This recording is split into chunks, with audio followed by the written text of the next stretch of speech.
essential, which is the economy. Le président Mamadi I quoted the President Doumbouya.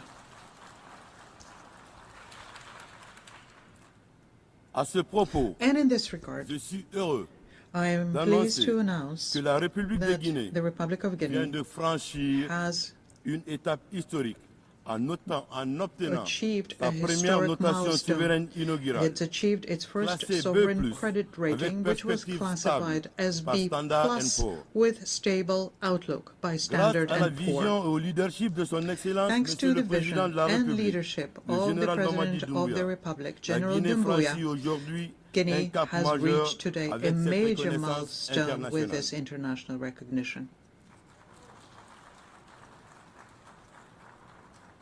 Cette notation This rating place désormais la now République de places Guinée the Republic of au rang de Guinea deuxième as puissance the économique de l'Afrique second francophone de largest l'Ouest et economy ouvre la in voie à un French-speaking accès West plus Africa favorable et and opening compétitif access to aux more marchés favorable internationaux and de capitaux. competitive international capital markets.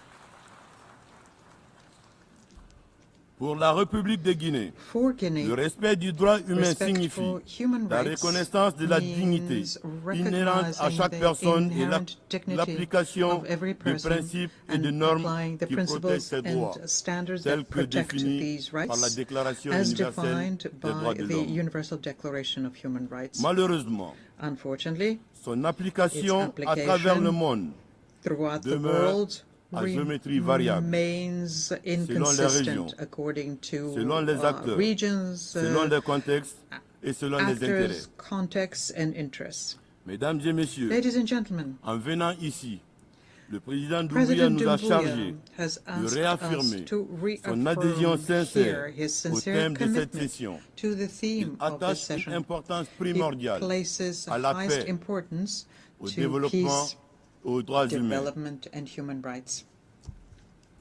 Madame la Présidente, Madam President, en voulant doter notre pays we d'une constitution qui wanted nous to rassemble et provide qui nous our country ressemble, with a constitution that reflects une and démarche unites de us, concertation et de recherche and we thus d'inclusivité initiated a a été process initiée. of consultation and inclusivity. Elle fut certes longue, It took a long mais time, utile et nécessaire but it au was regard de nos passifs. necessary given our Nous history. sommes heureux And d'annoncer we are proud du haut de cette to tribune announce que le from this projet de podium constitution that the qui a été constitutional soumis au draft peuple de Guinée par référendum submitted to the a people of été Guinea by adopté à une referendum très large has been majorité. adopted by a large majority.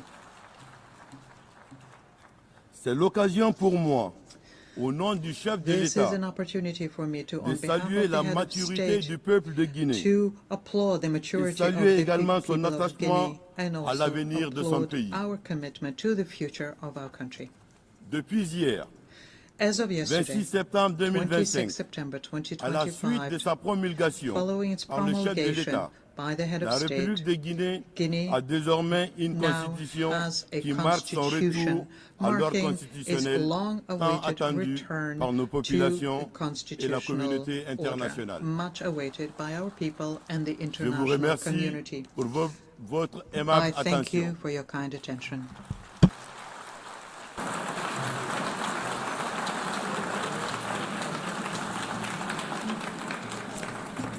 I thank Minister of State and Secretary General of the Presidency of Guinea.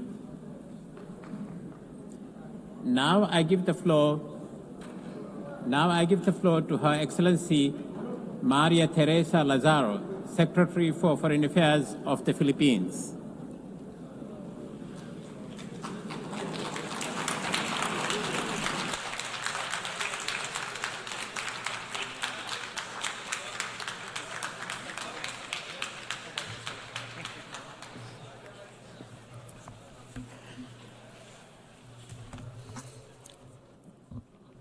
Mr. President, Excellencies, ladies and gentlemen, at the closing of the San Francisco Conference in 1945, Filipino General Carlos P. Romulo declared the UN Charter as an achievement for all humanity.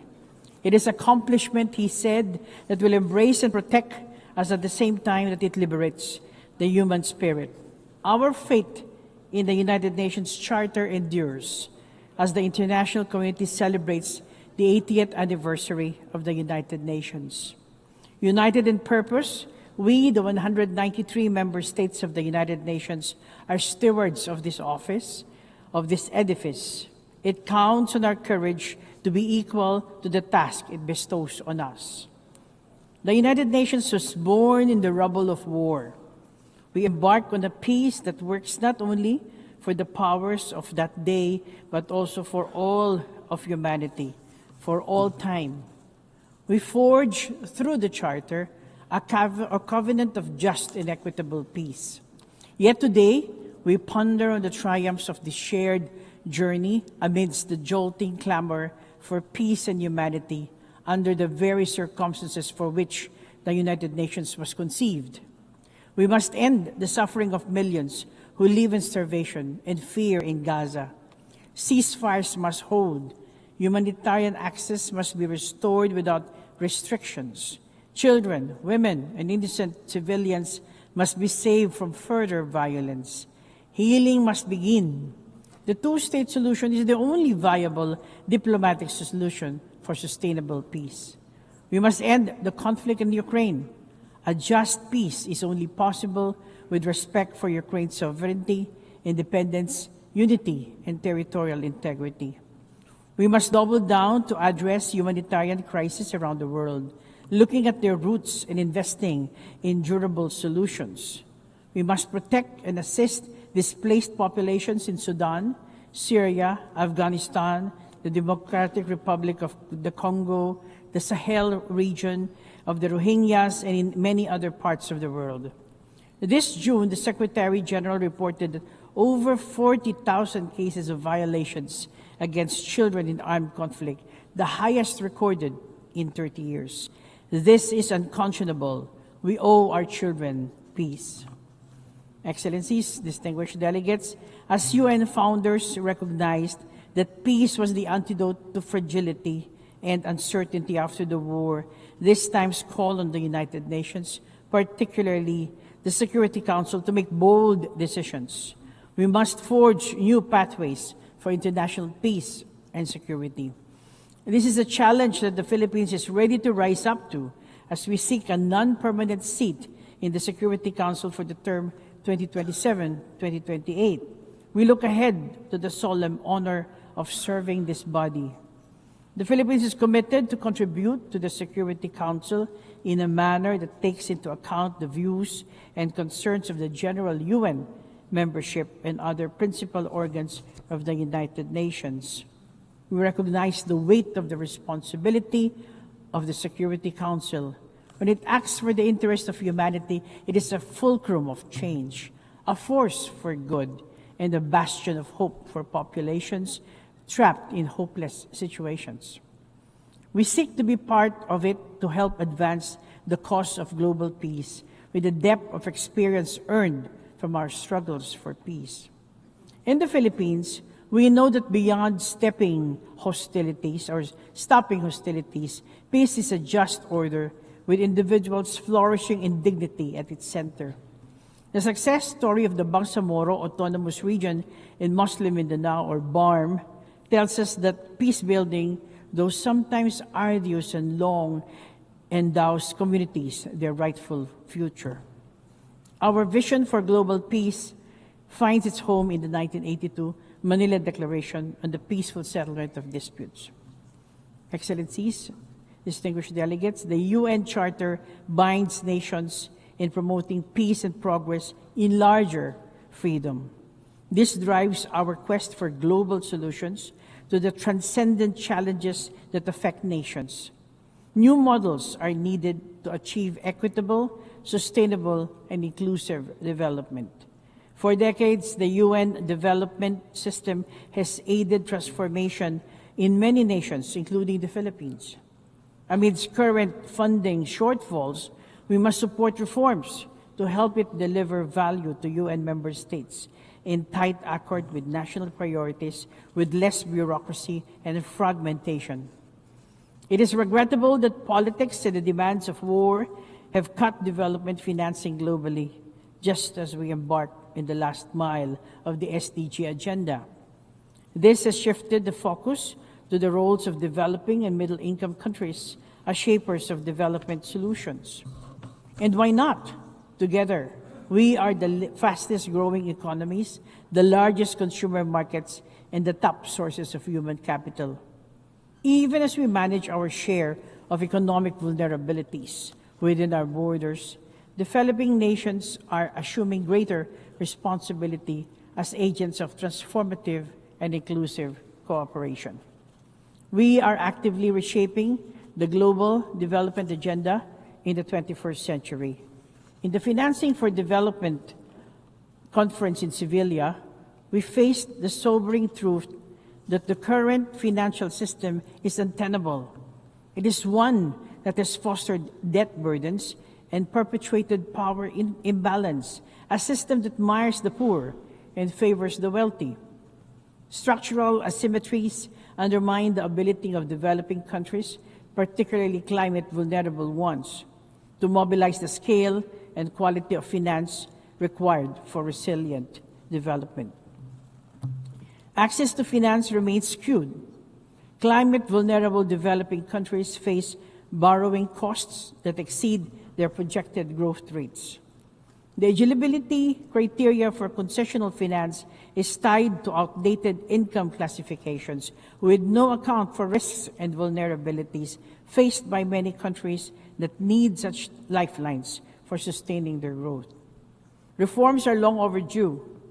Multilateral processes must confront the widening gap between climate ambition and the means of implementation, whether in terms of financial resources, technology transfer, or capacity building.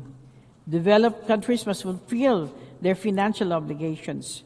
Multilateral development banks must do their part. Climate finance is a binding commitment as affirmed by the International Court of Justice in its unanimous advisory opinion last July. We need to rebalance decision-making power in global financing institutions.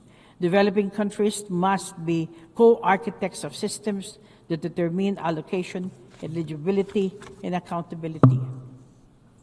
As a maritime country known for its mega biodiversity, the Philippines considers the sustainability of our environmental ecosystem as key to our climate and economic resilience.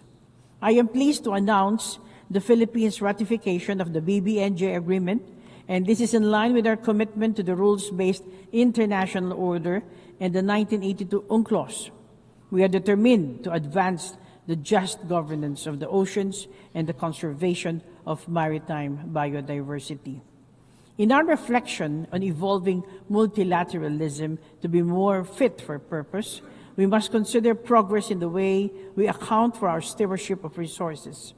Our economic models must account for the health of our planet. We must measure our success in promoting development in larger freedom in our accountability to every nation and every person of the community. Societies thrive in diversity and inclusion. Ladies and gentlemen, we stand in the midst of a global revolution of people, of economies, and of technologies. Migration straddles these changes. The movement of people across borders sustains growth in countries of origin, transit, and destination alike. Every day, Filipino migrants across the world are a testament to this. They support health systems, advance education, and boost creative economies. The 1.9 million seafarers are the backbone of maritime trade that accounts for 90% of global commerce. The International Conference on Seafarers, Human Rights, Safety, and Well-being held in Manila early this month affirmed that states and stakeholders are ready to do more for them. As migrants link our nations, their rights and dignity should be a gathering point, not a fault line for governments. Technology is the other defining force of our age, a connector, an enabler, an equalizer. Artificial intelligence offers promise, but carries profound risks.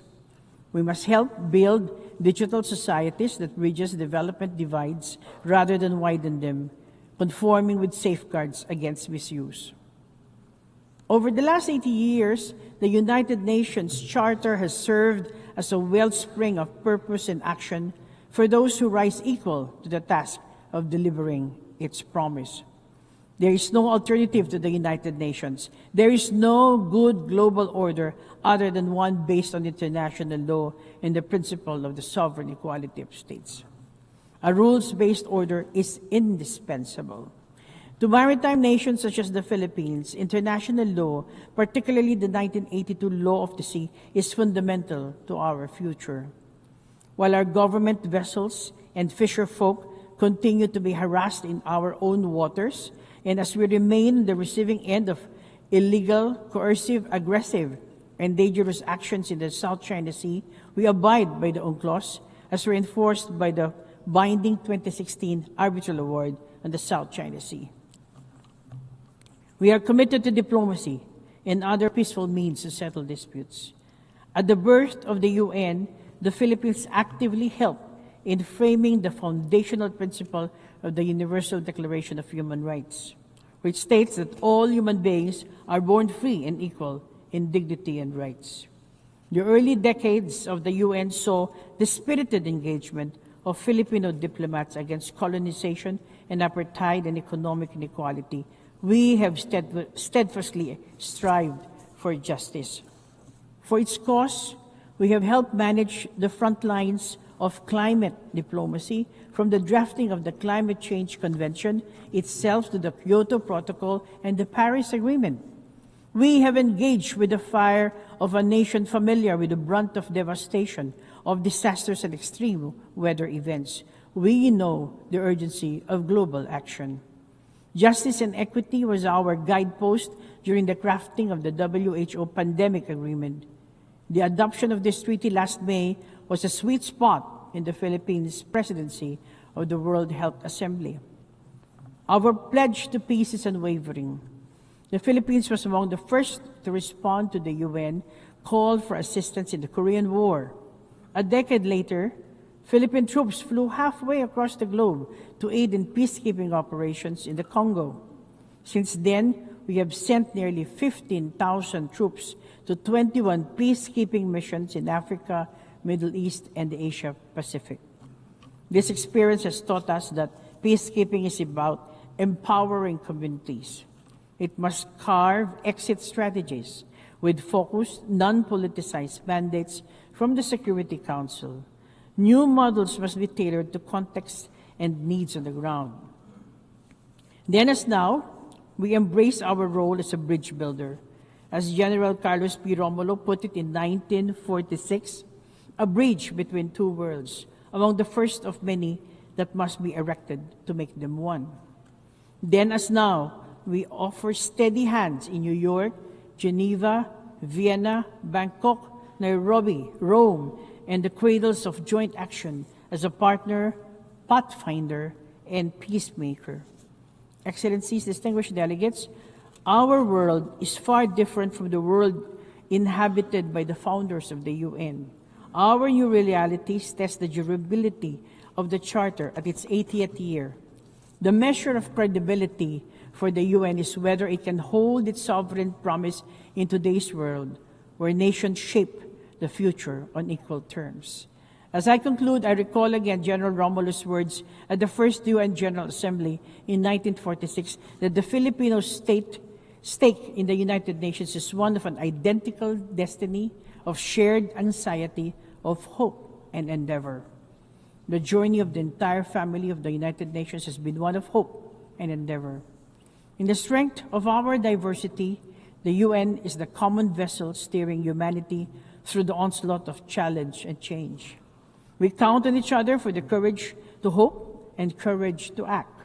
Let us persevere in purpose, in action, as the United Nations, so we can claim before those who came before us and those coming after that we have risen to the challenges of our time and have far exceeded our calling. Thank you and mabuhay.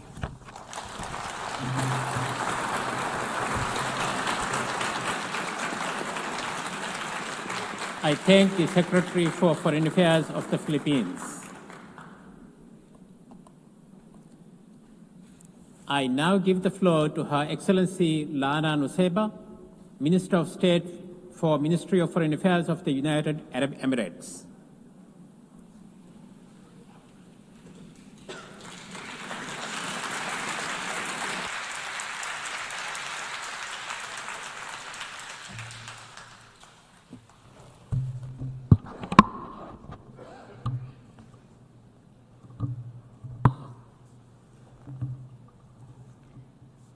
السيد الرئيس، حين وقف العالم على أنقاض الحرب قبل 80 عاماً وجد نفسه أمام لحظة صدمية تحتم الانتقال إلى نظام جديد بعد أن أثبتت النظم الدولية السائدة آنذاك فشلها في تحقيق الأمن والسلم الدولي، وحينها اختار العالم السلام فاتحا ذراعيه لعهد جديد من التعاون والتكاتف الدولي، وهو ما تجسد في إنشاء هذه المنظمة.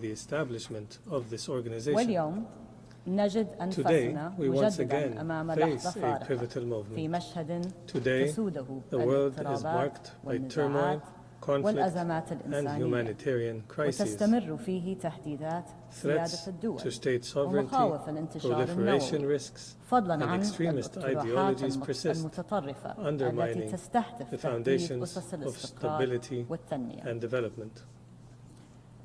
وأمام هذا المشهد اختارت بلادي نهج الحكمة وخفض التصعيد وتسخير كافة إمكانياتها لبناء الجسور وتجنب الصراعات ووضع مصالح الشعوب فوق كل اعتبار، وسعت لتدعيم آليات التعاون الدولي والعمل متعدد الأطراف وقواعد ومبادئ القانون الدولي بما في ذلك ميثاق الأمم المتحدة، وتعزيز احترام مبادئ حسن الجوار وسيادة الدول إلى جانب النهوض بمسعى جاد وفاعل لخلق الفرص وتحقيق التقدم في كافة المجالات. كما تبنت بلادي دبلوماسية إنسانية صادقة تهدف لصون كرامة الأفراد في أسوأ الظروف، وساعد كذلك في تقريب وجهات النظر التي نتج عنها تبادل آلاف الأسرى بين روسيا وأوكرانيا واستضافة محادثات السلام بين أذربيجان وأرمينيا بجانب مساعي التهدئة في جنوب آسيا وغيرها. وفي مواجهة التحديات In the face of these global challenges, the United Arab Emirates remains committed to diplomacy, peaceful solutions and dialogue. Our aim is not simply to manage conflicts, but to resolve them sustainably. The urgent need for this approach is clear around the world, whether in the Gaza Strip, Ukraine, Sudan, Yemen, Libya or the Sahel.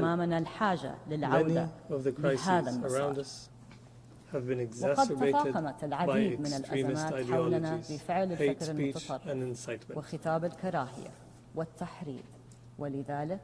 That is why we are leading efforts to advance the tolerance, peace and security agenda, to uphold the values enshrined in the UN Charter and to break cycles of conflict. There is no doubt that what we are witnessing today in the Palestinian-Israeli conflict is not only a result of but serves extremists and warmongers' efforts who seek to undermine the path to a peaceful resolution. Nothing can justify targeting tens of thousands of civilians or besieging them or starving them and forcibly displacing them, nor can anything excuse the pursuit of unacceptable expansionist ambitions, including the threat of annexing the West Bank. Similarly, there is no justification for the taking of hostages or the targeting of civilians in conflict. We emphasize the need to protect the hostages as per international humanitarian law. This situation also cannot serve as an excuse to attack countries in the region. Israel's treacherous and reprehensible attack against the state of Qatar constituted a flagrant violation of its territorial integrity and of the security of the Arabian Gulf region, as well as a breach of the most fundamental principles of international law. Aggression will not bring stability to the region. My country has always believed in the centrality of the two-state solution and the realization of an independent, sovereign Palestinian state with East Jerusalem as its capital, تعيش جنبا إلى جنب مع دولة إسرائيل كمطلب أساسي لتحقيق حل دائم وعادل وشامل لهذه القضية بوجود حكومة فلسطينية كفؤة وقادرة على تلبية تطلعات الشعب الفلسطيني وحصر السلاح بيدها وضمان الأمن والاستقرار وسيادة القانون في وطن لا مكان فيه للجماعات الإرهابية والمتطرفة. كما وترحب بلادي بتنامي الاعترافات بدولة فلسطين ونوجه دعوة صادقة إلى بقية الدول للانضمام لهذا المسار استثمارا في مستقبل أفضل للمنطقة. ولا يزال مطلبنا الأول والعاجل هو التوصل لوقف إطلاق نار فوري ودائم في غزة وإنهاء الحصار وإطلاق سراح الرهائن والمعتقلين وتسهيل إيصال المساعدات الإنسانية بشكل عاجل وعلى نطاق واسع ودون عوائق. وتواصل دولة الإمارات دورها كأكبر مانح للمساعدات لغزة مسخرة لذلك كل ما لديها من علاقات وموارد وإمكانيات وسنستمر بالقيام بهذا الدور بالرغم من القيود والعراقيل. وفي توجهنا بتغليب الحلول الدبلوماسية وإرساء العدالة في النظام الدولي ما زالت بلادي تضع قضية الجزر الإماراتية الثلاث المحتلة طنب الكبرى وطنب الصغرى وأبو موسى في صدارة أولوياتها الوطنية حيث نستمر في مطالباتنا لإيران بإنهاء احتلالها بهذه الجزر التي تعد جزءا لا يتجزأ من أراضي دولة الإمارات وأن تستجيب لدعواتنا المتكررة بحل هذا النزاع عن طريق المفاوضات المباشرة أو اللجوء إلى محكمة العدل الدولية. وحين نتحدث عن السيادة لا يفوتنا أن نجدد دعمنا الكامل للسيادة المغربية على الصحراء المغربية مع تأييدنا لمبادرة الحكم الذاتي في إطار الوحدة الكروية. السيد الرئيس، إن هموم منطقتنا ليست محصورة في المشهد الدامي في غزة، ففي السودان كذلك يواجه الشعب معاناة إنسانية هائلة وصلت إلى حد المجاعة وتقف بلادي مع الشعب السوداني الشقيق في تطلعاته لانتهاء هذه الحرب الأهلية وتداعياتها الإنسانية المعنية العميقة. وإذ نؤكد على أهمية البيان الصادر عن المجموعة الدولية بشأن السودان والدعوة لهدنة إنسانية، فإننا نشدد على أهمية تحقيق وقف إطلاق نار فوري وضمان وصول المساعدات الإنسانية دون عوائق إلى أنحاء البلاد. إن السلام المستدام لا يتحقق بالحلول العسكرية ولا بد من الدفع نحو عملية انتقالية في السودان تفضي إلى حكومة مدنية مستقلة لا تخضع لهيمنة أي من الأطراف المتحاربة ولا مكان فيها للتطرف والإرهاب. السيد الرئيس، تحرص بلادي على دعم أدوار المنظمات الدولية والآليات متعددة الأطراف ومقابل هذا الالتزام تتجلى أمامنا الحاجة الملحة لتطوير وإصلاح آليات العمل المشترك وعلى رأسها الأمم المتحدة بما في ذلك مجلس الأمن. وتنظر دولة الإمارات لمبادرة الأمم المتحدة الثمانين كفرصة لتعزيز قدرات المنطقة مع أهمية أن تتضمن هذه المبادرة رؤية مستقبلية واضحة لعملها في العقود المقبلة.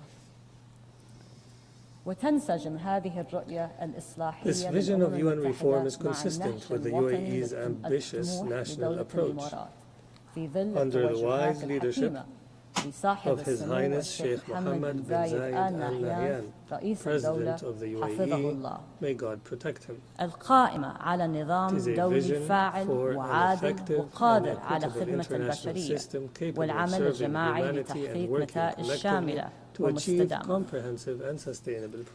وينعكس ذلك على جوانب عديدة من سياستنا. ففي مجال الاقتصاد والتنمية عملنا على مضاعفة استثماراتنا الاقتصادية الخارجية في مشاريع We have متنوعة expanded the وتوسيع scope of نطاق our الشراكات partnerships, delivering بالأخص مع shared دول الجنوب prosperity, particularly بما with the فيها global دول south. القارة This الأفريقية includes in والتي Africa, امتدت where our الاستثمارات investments فيها have لمختلف extended across القطاعات various sectors, إيمانا منا reflecting بأهمية our belief in the الانفتاح importance of والتواصل openness and لتحقيق engagement التنمية to achieve والازدهار shared development, والاستقرار prosperity, المشترك. and stability. وفي مجال العلوم In the والتكنولوجيا fields of والذكاء science, الاصطناعي technology, and فقد artificial حرصت بلادي intelligence, على my country has تسهيلها sought to لدعم harness التنمية these المستدامة tools على to مستوى advance العالم sustainable عبر development بناء around the قدرات world. الدول في هذا We المجال support مع countries to احترام build قيمها their technological وأولوياتها capacities الوطنية while respecting ومراعاة their national الاستخدام values المسؤول and والأخلاقي priorities لهذه and التقنيات ensuring the responsible بما and يتماشى ethical use of مع these القانون technologies الدولي. in accordance with international وفي law. سياق جهودنا المستمرة لحماية As for البيئة our تواصل ongoing دولة efforts to الإمارات protect the استثماراتها planet, the UAE is المتنامية في العمل accelerating its المناخي investments in الدولي international بما يدعم climate الحلول action, المبتكرة في هذا supporting المجال innovative solutions ويعزز to الطاقة achieve an النظيفة. orderly and responsible وتؤكد transition بلادي التزامها and to الكامل promote clean بتنفيذ energy. نتائج اتفاق الإمارات The المنبثق عن country مؤتمر affirms الأطراف its الثامن full والعشرين commitment to الذي implementing the انعقد في دبي outcomes of the عام UAE consensus 2023. from كما COP28 استثمرت بلادي held in الكثير Dubai in للتصدي لتحديات 2023. ندرة المياه My country is بما also في ذلك investing من heavily in خلال addressing the مبادرة challenges محمد of بن water زايد للماء scarcity, التي including تدعم through the تطوير Mohammed bin وتطبيق Zayed Water التقنيات Initiative, الرائدة which لتعزيز supports the الوصول development and المستدام application of لهذا المورد pioneering technology الأساسي. to promote sustainable access to this وتستعد بلادي important لاستضافة resource. مؤتمر الأمم And المتحدة as we للمياه prepare to العام host the المقبل UN Water مع Conference جمهورية next year السنغال with the Republic of والذي سنسعى Senegal, من خلاله we will لتعزيز seek to التعاون strengthen الدولي في هذا international المجال cooperation on وتحفيز this issue الاستثمار and في stimulate الابتكار. investment in innovation. وفي كافة مشاريعنا And in all our projects وتوجهاتنا and نسعى initiatives, لتعزيز we المشاركة seek to promote الكاملة the full, والهادفة equal and meaningful والمتساوية للمرأة participation of women بوصفها شريكا as أساسيا essential partners وروح in المجتمع. society. وختاما السيد In الرئيس conclusion, Mr. في الوقت President, الذي at a تتعرض فيه time when our المؤسسات international الدولية institutions للإضعاف are weakened and ويتعرض the فيه principles القانون of الدولي international law للتقويم are undermined, يتعين we علينا must live الالتزام up to our shared بمسؤولياتنا المشتركة responsibility لضمان to ensure the استمرارية continuity of نظامنا our الدولي international system, واسترجاع to مصداقيته restore its credibility, ولضمان الوصول and to لمستقبل secure أفضل a better للأجيال future for القادمة. generations to come. وشكرا السيد الرئيس. Thank you, Mr. President.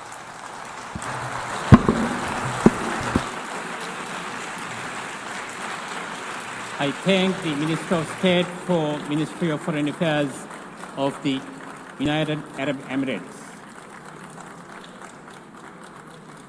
We have heard the last speaker in the general debate for this meeting.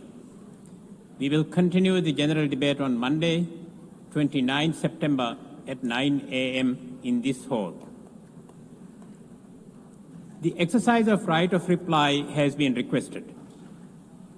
May I remind members that statements in the exercise of right of reply are limited to 10 minutes for the first intervention and 5 minutes for the second intervention, and should be made by delegations from their seat. I call on the representative of Ethiopia. Mr. President, we ask for the floor in the exercise of the right of reply to the statement made by the Egyptian delegate against my country, Ethiopia. The unfounded claims we heard here today are also communicated to the Security Council. Ethiopia has provided a considered response based on truth and lessons from our knowledge of Egypt's baseless claims. Our position remains principled and clear. The Nile River ties Ethiopia, Egypt, and the 9 other countries of the Nile Basin with a natural bond. Ethiopia has taken all steps to preserve this bond. The contrast between Ethiopia's long-standing policy of cooperation and Egypt's continued hostility is starkly clear. Ethiopia abides by the international law principle of equitable and reasonable utilization in its use of the Nile River. Egypt, on the other hand, is invested in imposing what it calls its historic right. Ethiopia advances basin-wide cooperation along with its sisterly co-repairing countries. Egypt pushes for colonial-era bilateral commission that grants it unfettered authority over 10 African countries. Ethiopia seeks to develop the water to protect the human rights of our people for inadequate standard of living, to enjoy access to clean drinking water, food, and electricity to power our homes, schools, hospitals, and factories. Egypt insists on denying them these necessities of life by a perpetual colonial status as a desert farm, to use its own terms, and I quote, oasis for development, end of quote. Ethiopia built the Grand Ethiopian Renaissance Dam by consulting and involving Egypt in the decision-making processes, starting from the design to the operation of the dam. Egypt built the humongous High Aswan Dam, which is nearly 3 times the size of our Renaissance Dam, destroying the Nubia and Meroe civilizations, with flooding destroying the livelihood of people in its neighbor. Several rounds of negotiations have been held between Ethiopia and Egypt. Egypt tried to extract unreasonable concessions from Ethiopia without any genuine desire for a win-win solution. Egypt's representatives have not shown any inclination to produce a consensus outcome. Its entire focus is to get other Nile riparian states to recognize its claims for colonial-era entitlements and full control of the Nile. Ethiopia's dam is the first of many, not only in Ethiopia, but also in the wider Nile Basin region. There has to be a lesson from the past to chart a positive future, a more collaborative future. Hostility only breeds divisions, wastage of resources, and missed opportunities for joint development. Ethiopia has redoubled its efforts to ensure regional peace and security, shoulder to shoulder with its neighbors, to restore peace, advance integration, and economic development, and in the fight against terrorism.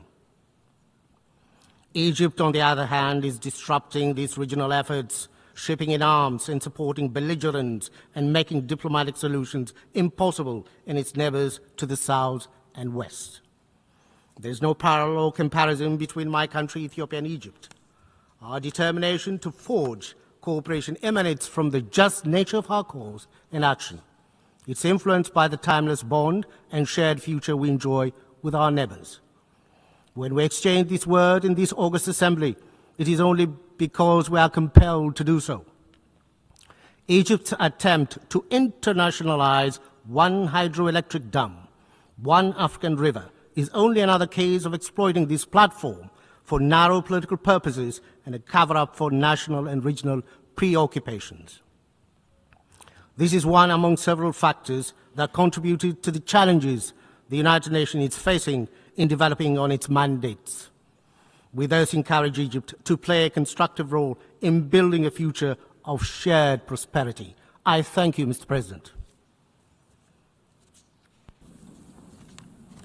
I call on the representative of Pakistan.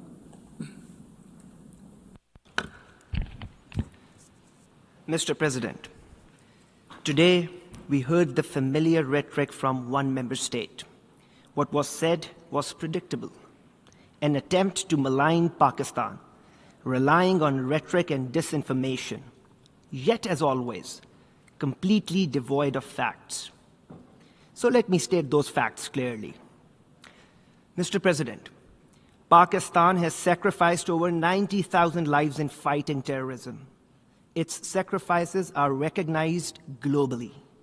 We are one of the strongest pillars in leading global efforts for combating terrorism, as also highlighted by my Prime Minister at this forum. The malicious accusations about terrorism by this one country, unfortunately by our neighbor, are a deliberate attempt to repeat lies, and to keep doing that until they are accepted as the truth. But as we know, that is far from ground realities. This country is not just a serial perpetrator of terrorism, it is a regional bully, a net destabilizer for the entire region, holding South Asia hostage to its hegemonic designs and radical ideology that regrettably inspires hate, divisions, and xenophobia. So let me put that in perspective. First, this country is in the league of those who illegally occupy territories, oppress populations, and violate fundamental human rights, as in the case of Indian illegally occupied Jammu and Kashmir. State terrorism in the form of extrajudicial killings, arbitrary arrests, detentions, stage encounters, and collective punishment under the cover of counterterrorism. Second, it is this country which runs a sinister cross-border terrorist web and clandestine networks through its proxies, both inside Pakistan and beyond. This country also holds the distinction of having its serving naval officer working for its intelligence agency, Commander Kulbhushan Jadhav, caught red-handed by Pakistan, involved in heinous acts of terrorism and sabotage. Third, we heard the bizarre and untenable claims surrounding the Pahalgam incident. It has become a routine script now. Whenever an incident occurs, Pakistan is reflexively blamed, without evidence, without logic, and without any investigation. Pakistan, as a responsible state, joined other members of the Security Council in condemning the Pahalgam incident. Moreover, Pakistan offered an independent and credible investigation, an offer that was flatly rejected. No surprise that till this day, no evidence related to that incident has been shared by this country. And then using that incident as a pretext and in gross violation of international law, blatant aggression was mounted against Pakistan between 7 and 10th May, which resulted in the loss of 54 innocent lives, 15 of them children, 13 women. To this, my country delivered a befitting, yet carefully calibrated response, exercising our right to self-defense under Article 51 of the UN Charter. This multi-domain response was directed solely at military targets and resulted in downing of multiple aircrafts, along with other significant military setbacks for the aggressor. Mr. President, this country's behavior sets a dangerous precedent for international legal order. It is a template for states that seek to violate international law, undertake extraterritorial assassinations, threaten their neighbors, and commit acts of blatant aggression. Such unlawful and reckless behavior must not be ignored by the international community. Pakistan remains committed to peace. More than 1.9 billion people of South Asia, a quarter of the world's population, deserve prosperity and stability. But these goals cannot be achieved through threats and intimidation. True progress requires sincerity, mutual respect, dialogue, and diplomacy. Principle Pakistan has upheld, and principles which India must finally choose to embrace if it truly seeks peace. I thank you.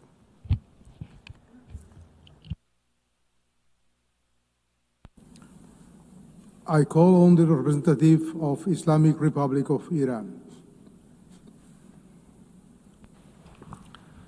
Bismillah ar-Rahman ar-Rahim. Mr. President, in response to the distinguished representative of the UAE, I must stress that the Islamic Republic of Iran reiterates its full sovereignty over the Iranian islands of Abu Musa, Greater Tom, and Lesser Tom in the Persian Gulf and rejects categorically any claim to the contrary.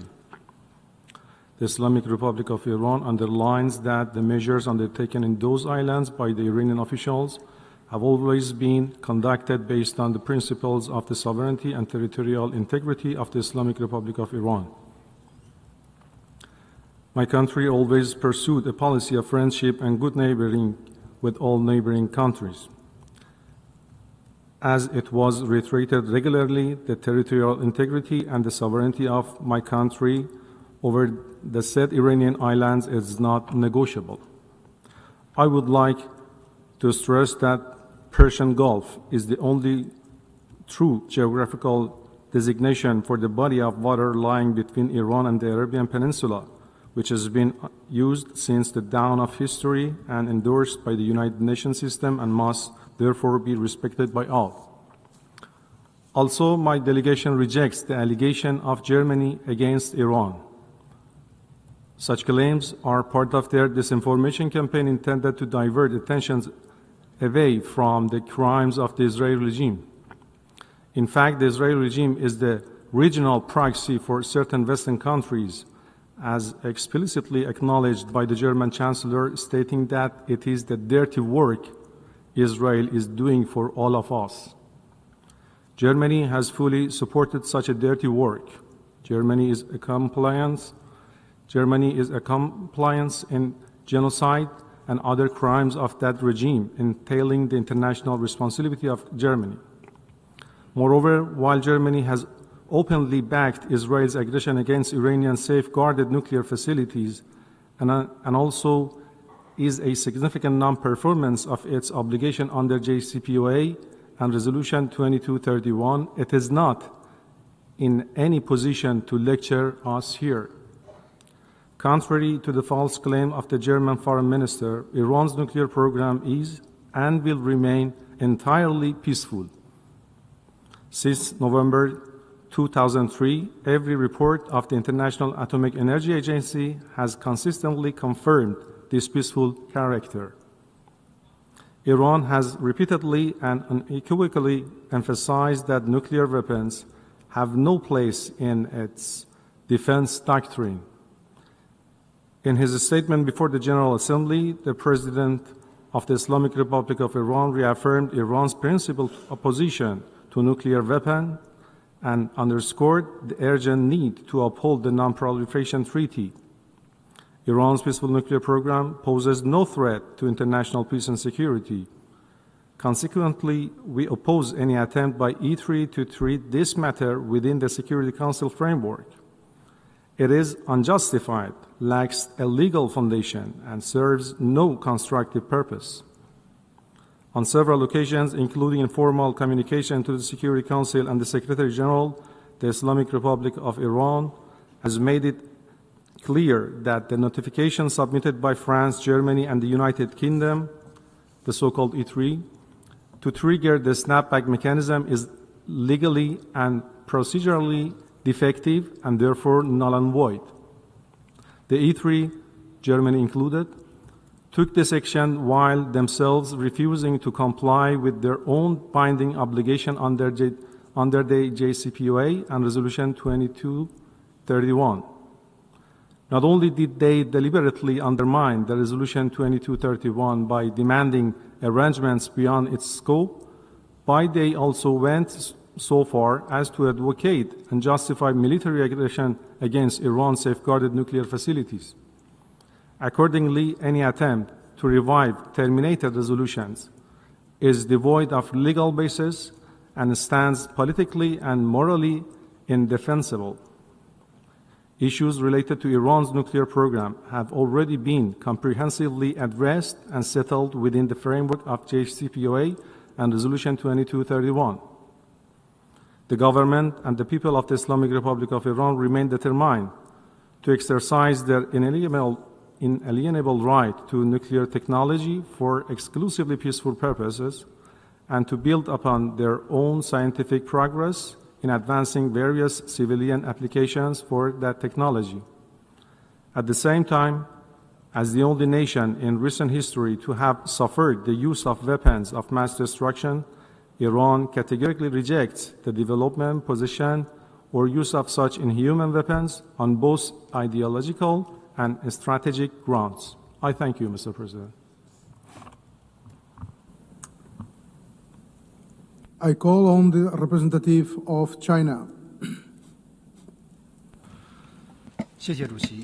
Thank you, President.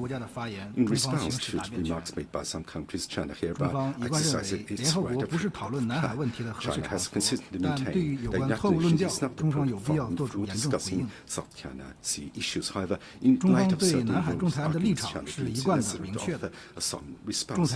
China's position on South China Sea arbitration case has been consistently clear. The arbitration case was unilaterally initiated in violation of the principle of the state consent international law, including the United Nations Convention of the Sea. The arbitral tribunal in South China Sea case exercised its jurisdiction on boundaries and rendered an award in disregard of law. Its ruling is illegal and non-valid. China neither accepts nor recognizes the ruling, nor does it accept any claims or actions based on it. China's territorial sovereignty and maritime rights and interests in South China Sea remain unaffected by this ruling under any circumstances. The so-called ruling is a negative example of international law and is by no means part of it. China's law enforcement activities and safeguarding its rights in maritime areas under its jurisdiction is beyond reproach. China has consistently advocated for peaceful settlement of disputes and will continue to resolve disputes in South China Sea through negotiation and consultation with directly concerned countries on the basis of respecting historical facts in accordance with international law. China will continue to work with ASEAN countries to jointly uphold peace and stability in China, South China Sea. Thank you, President. I call on the representative of Egypt. Thank you, Mr. Chair, for giving Egypt the floor in order to exercise the right of reply against the allegations by the Ethiopian delegation. First of all, our stance regarding the Ethiopian dam is very clear and was stated by our Minister of Foreign Affairs this afternoon in the general debate. The Ethiopian dam represents a unilateral measure devoid of any legal legitimacy, and Egypt stresses that despite all the flimsy efforts to give the Ethiopian dam a false veneer of acceptance and legitimacy, the dam remains a unilateral measure that violates international law and norms and doesn't produce any consequences that would affect the legal system governing the Eastern Nile Basin under international law. Furthermore, the recent Ethiopian actions represent a new violation, adding to a long list of Ethiopian violations of international law, including disregard for the presidential statement issued by the Security Council on September 15, 2021. Having said that, Mr. Chair, allow me also to reply to the false allegations by the Ethiopian representative. Egypt categorically rejects all the false allegations made by the Ethiopian representative in response to the Egyptian statement during the GA debate in this afternoon. The Ethiopian side must first reflect and look at itself if it wants to identify those who are truly undermining stability, peace, and security on the continent. Ethiopia is the one that signed a memorandum of understanding that threatens the unity and sovereignty of Somalia, a sister African state, by recognizing a secession of its territorial integrity. A state that repeatedly attacks the Sudanese Fashaqa and illicitly exploits its resources. This is Ethiopia, not Egypt. A state whose forces were rooted out of UNISFA peacekeeping mission. This is Ethiopia, not Egypt. A state that waged a war against Eritrea and sieged it for years and still threatens it by a new war to achieve its delusions of access to sea. This is Ethiopia, not Egypt. A state that operates forces in Somalia outside the AU banner. This is Ethiopia, not Egypt. Ethiopia, which violates the established rules of international law and disregards the established African principle of sanctity of borders, believes it can control the Nile waters and deprive the downstream countries, Egypt and Sudan, of their historical right to the river's waters. Ethiopia must stop immersing itself in illusions of power and control and realize that its false accusations are nothing but fabrications and delusions stemming from a troubled internal situation that seeks to export its internal problems and create imaginary enemies for domestic consumption. Stable and civilized Egypt rises above this abhorrent approach. We call on Ethiopia to exercise wisdom, cease threatening its neighbors, and refrain from any measures that destabilize the continent. We call on Ethiopia to return to the African family as a pillar of peace and stability in the region, not as a threat or underminer. I thank you, Mr. Chair. I call on the representative of India.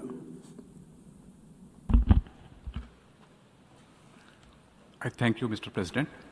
It is telling that a neighbor who was not named chose to nevertheless respond and admit their long-standing practice of cross-border terrorism.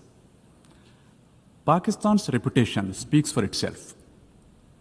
Its fingerprints are so visible in terrorism across so many geographies. It's a menace not only to its neighbors, but to the entire world. No arguments or untruths can ever whitewash the crimes of terrorism. I thank you, Mr. President. I call on the representative of United Arab Emirates. شكرا سيد الرئيس. في إطار حق الرد الذي أدلى به ممثل جمهورية إيران الإسلامية أود أن أذكر التالي: دولة الإمارات تعتبر أن الجزر الثلاث طنب الكبرى وطنب الصغرى وأبو موسى في الخليج العربي هي جزر تابعة لدولة الإمارات التي تحتلها إيران، وبالتالي فإن إيران قوة احتلال في هذه الجزر، وأي ادعاءات إيرانية بخلاف ذلك لن تغير من الواقع شيئا. من غير المقبول أن تدعي أن موضوع الجزر مسألة داخلية إيرانية، وتؤكد دولة الإمارات وبشكل قاطع على أن جزرها الثلاث هي جزء لا يتجزأ من أراضي دولة الإمارات العربية المتحدة، وترفض بشدة استمرار الاحتلال الإيراني لهذه الجزر الإماراتية الثلاث. ولطالما دعت دولة الإمارات إيران إلى الاحتكام إلى القانون الدولي وميثاق الأمم المتحدة لحل هذه القضية من خلال المفاوضات الثنائية أو اللجوء إلى محكمة العدل الدولية. ونود التأكيد على أن دولة الإمارات تتمتع بعلاقات طيبة وتعاون وثيق مع إيران، ونطمح إلى زيادة تعاوننا وتعميق علاقاتنا الثنائية، إلا أن هذه القضية قضية الجزر الإماراتية الثلاث ستبقى محل خلاف إلى أن نجد لها حلا سلميا مرضيا مع إيران في إطار القانون الدولي ومبادئ حسن الجوار. شكرا سيدنا. I call on the representative of the Philippines. Mr. President, I wish to refer to the statement of China referring to the 2016 Arbitral Award, which is binding to all parties and final. The award was an affirmation of the dispute resolution mechanisms of the 1982 United Nations Convention on the Law of the Sea, or UNCLOS. It authoritatively ruled that the claim of historic rights to resources within the seas falling within the 9-dash line had no basis in law and is without legal effect. It upholds the Philippines' sovereign rights and jurisdiction in its exclusive economic zone. It affirms that certain actions within the Philippine exclusive economic zones violated and continue to be violated the sovereign rights of the Philippines and are thus unlawful. That large-scale reclamation and construction of artificial islands causes severe environmental harm in violation of international conventions, and that large-scale harvesting of endangered marine species damages the marine ecosystem. We firmly reject attempts to undermine it. At the same time, we welcome the growing international support for the award. We therefore strongly urge China to respect and implement the 2016 Arbitral Award. Thank you, Mr. President. I now call on the representative of Ethiopia for a second intervention.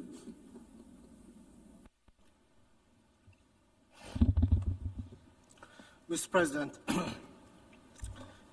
Egypt has once again made additional baseless allegations against my country, most of which are refuted by Ethiopia's previous statements and replies before this August Assembly.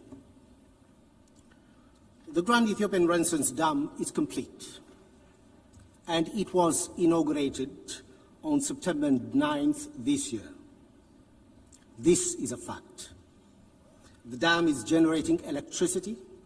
It has brought immense satisfaction for Ethiopians, people of the Nile River Basin, Africans across, who aspire the continent's development and prosperity, unlike what the Egyptian delegate falsely described in his intervention just now. The dam is also a symbol of resilience and determination in the face of obstacles advanced by Egypt to prevent Ethiopia from getting the financial resources necessary to build the dam.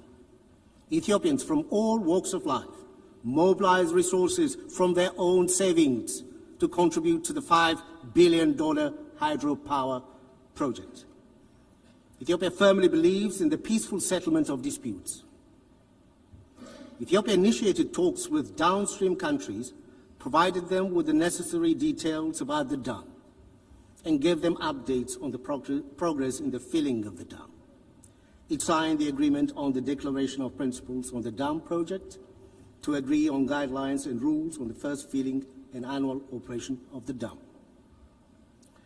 Ethiopia's conduct, in fact, reversed the age of unilateralism in the Nile River Basin that has been advanced by Egypt. Our efforts to find a mutually agreeable solution have been stymied by Egypt all the way.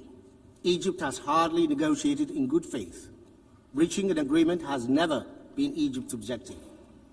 If it had been interested in collaborative approach, it would have joined the agreement on the Nile River Basin Cooperative Framework, which came into force on 13th October 2024.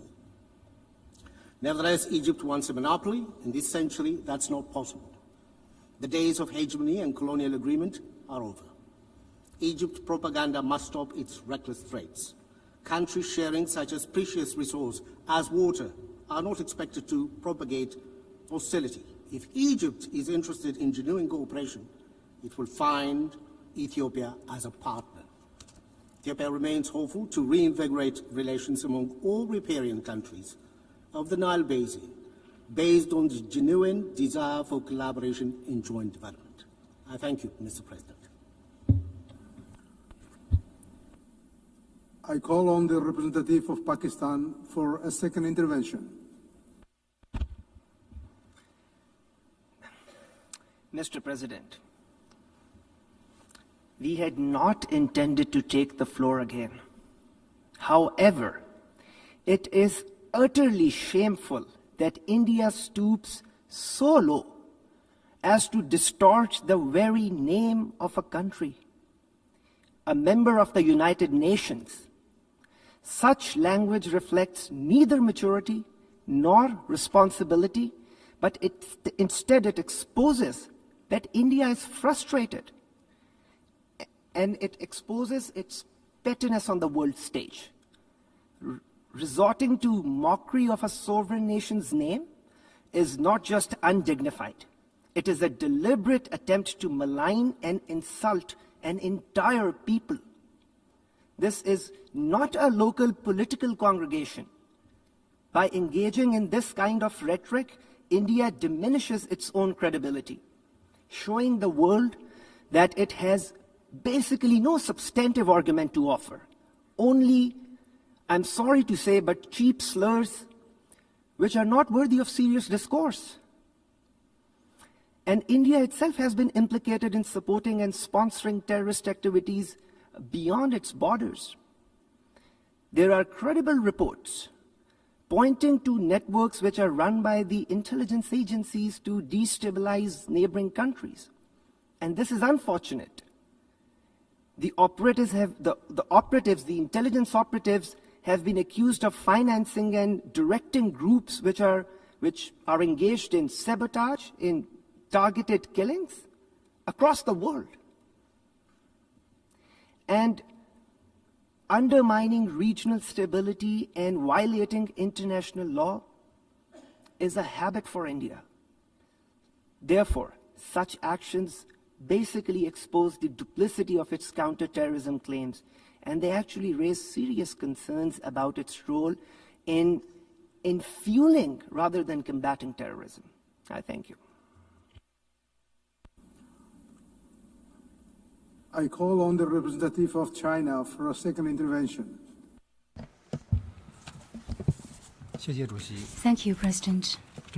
President, in view of the statement made by the representative of the Philippines, China feels it compelled to respond once again. The disputes between China and the Philippines on the South China Sea are in essence territorial and maritime delimitation disputes. Territorial matters fall outside the scope of UNCLOS. Furthermore, on the issue of maritime delimitation, China has excluded the application of dispute settlement procedures in its 2006 declaration made under UNCLOS. Therefore, the arbitral tribunal has no jurisdiction whatsoever over the subject of arbitration. Regrettably, however, the tribunal not only exercised ultra-vires jurisdiction but also rendered an unjust award. The so-called award disregarded the legal principles and facts on issues of the regime of islands, historic rights, and outlying archipelagos of continental states, putting forth erroneous reasoning and conclusions. This seriously undermines the spirit and principles of the Convention and severely impacts the authority and integrity of international law of the sea. China does not accept or recognize the so-called South China Sea arbitration case. Our sole purpose is precisely to uphold the international rule of law in the maritime domain and to maintain a fair and reasonable international maritime order. China carries out peaceful and constructive activities on its own territories. This is a just right of a sovereign country. This is not the so-called artificial island reef. China places high importance on the protection of South China Sea's environment. Philippines'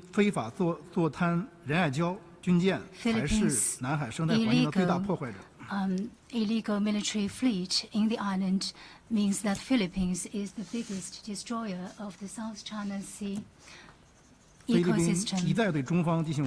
Philippines has repeatedly accused China. The sole purpose is to hide its fact of reneging on its promise and distorting the facts. We ask our Philippine colleagues to return to the correct path of resolving the South China Sea issue based on dialogue instead of playing out the South China Sea issue on the multilateral platform. This will not facilitate the settlement of the dispute, but rather this will escalate the tensions and leading to enhanced mistrust. I thank you, President. I call on the representative of Egypt for a second intervention. Thank you, Mr. Chair, once again for giving Egypt the floor. Mr. Chair, we are not willing to dwell more on the continued fallacies posed by the Ethiopian delegation. However, we are going to reiterate our position and stance. We affirm Egypt's firm position of rejecting all unilateral Ethiopian measures on the Nile River and not accepting them or their consequences for the existential interests of the peoples of the downstream countries, Egypt and Sudan. Ethiopia is adopting intransigent positions seeking to impose a fait accompli driven by a political agenda, not development needs, to mobilize the Ethiopian interior against an imaginary enemy under the pretext of false claims about sovereignty over the Nile River, which represents the shared property of its riparian states. Since the unilateral launch of the Ethiopian Dam project and over the past years, Egypt has exercised the utmost restraint and chosen to resort to diplomacy and international organizations, including the United Nations. This is not due to an inability to defend our existential interests, but rather stems from Egypt's firm conviction in the importance of strengthening cooperation and achieving common interests among the peoples of the Nile Basin countries, in accordance with the international law, and in a manner that serves development interests and takes into account the concerns of downstream countries. And hereby, Mr. Chair, we continue to maintain the right to reply to the illegal Ethiopian unilateral measure by all the necessary means enshrined in the international law and the UN Charter. I thank you, Mr. Chair. I call on the representative of the Philippines for a second intervention. Mr. President, with respect to the second intervention made by China, I would like to reiterate that the 2016 arbitral award is final and binding. It is in line with the 1982 UNCLOS.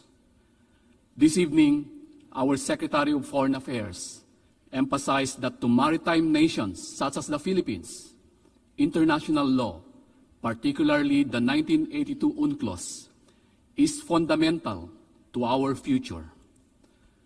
While our government vessels and fisher folk continue to be harassed in our own waters, and as we remain on the receiving end of illegal, coercive, aggressive, and dangerous actions in the South China Sea, we abide by the UNCLOS as reinforced by the binding 2016 Arbitral Award on the South China Sea. We are also committed to diplomacy and to the peaceful means of settling international disputes under the Charter of the United Nations as reinforced by the 1982 Manila Declaration. Again, we strongly urge China to respect and implement the 2016 Arbitral Award on the South China Sea. Thank you, Mr. President.